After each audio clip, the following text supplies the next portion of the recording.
Para analizar datos no agrupados, recordemos que los datos no agrupados son aquellos que tienen cantidades de datos menores a 30 datos y los cuales se analizan de manera directa. Aquí tenemos un problema resuelto de principio a fin.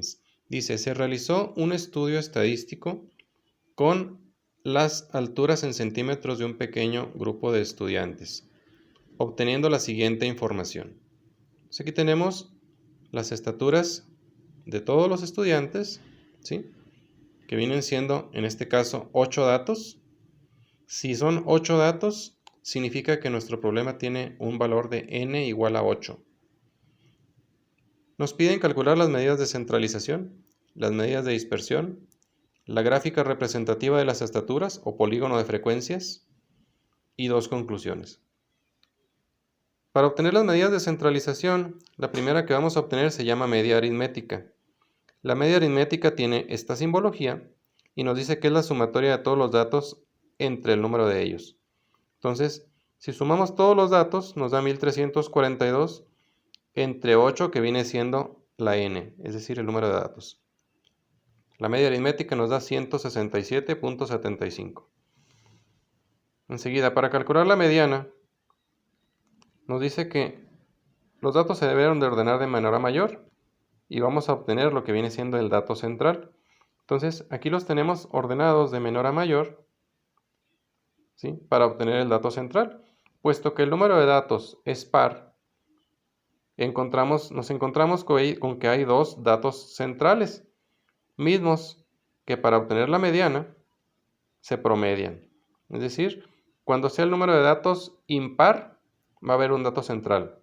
Y cuando sea el número de datos par, va a haber dos centrales, los mismos que se van a promediar para obtener la mediana. Recordemos, miren, las simbologías, que ya esta es la de la media, esta es la de la mediana. La mediana vale 168. Para calcular la moda es el dato que más se repite.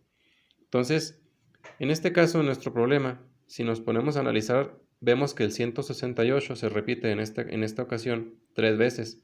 Entonces, nuestra moda vale 168. Entonces, enseguida, para obtener la dispersión, las medidas de dispersión, pues hacemos una especie de tablita. En esa especie de tablita, en una primera columna ponemos los nombres de las personas, en una segunda columna las estaturas de cada uno de ellos, y en la tercera columna se va a llamar valor absoluto de x menos la media. Es decir, cada uno de los datos menos la media aritmética que habíamos obtenido. Es decir, 167.75, que viene siendo la media aritmética que habíamos obtenido. Entonces, cada uno de los datos menos la media, se coloca aquí el resultado a la derecha, recordándoles que si la resta nos da un valor negativo, se coloca positivo, puesto que se trata de un valor absoluto. Entonces aquí se colocan todos los valores positivos y de ahí se realiza la sumatoria correspondiente. Enseguida, la columna de la derecha nos dice que es x menos la media al cuadrado, es decir, cada uno de estos valores se eleva al cuadrado y se anota en este lugar de la derecha y se realiza la sumatoria correspondiente. ¿Para qué nos sirvieron estas dos columnas? Nos sirvieron para obtener las medidas de dispersión. La primera de ellas se llama desviación media. La desviación media dice sumatoria del valor absoluto de x menos la media entre n. Es decir, x menos la media, valor absoluto de x menos la media es esta columna, entonces es 24.5 entre el número de datos, que es 8. Nos da 3.0625 la desviación media. Luego, la desviación estándar, la varianza. La varianza nos dice que es sumatoria de x menos la media al cuadrado entre n. Entonces, x menos la media al cuadrado es esta columna. La sumatoria, pues, es 166.5. Entonces, para calcular la varianza es 166.5 entre 8 y nos da 20.8125. Luego, para calcular la desviación estándar nos dice que es la raíz cuadrada de la varianza. Es decir, calcularle la raíz cuadrada a 20.8125 nos da como resultado 4.5620.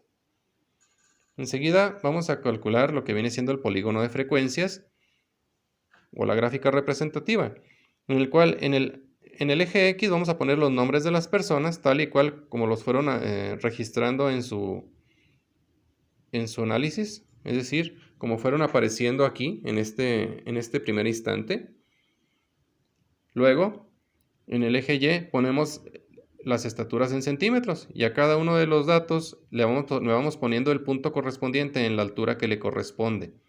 Y ya por último, se unen los puntos representativos de la altura de cada uno de ellos, ¿sí? Y a esto le conocemos como polígono de frecuencias. Por último, nos piden dos conclusiones. La primera de ellas dice, el promedio de las estaturas es 167.75. ¿De dónde salió el 167.75? Pues es la media aritmética del problema. Y la segunda conclusión que nos dice, las estaturas de los estudiantes tienen una desviación estándar de 4.5620, que es el último dato de la desviación estándar que obtuvimos en nuestro problema.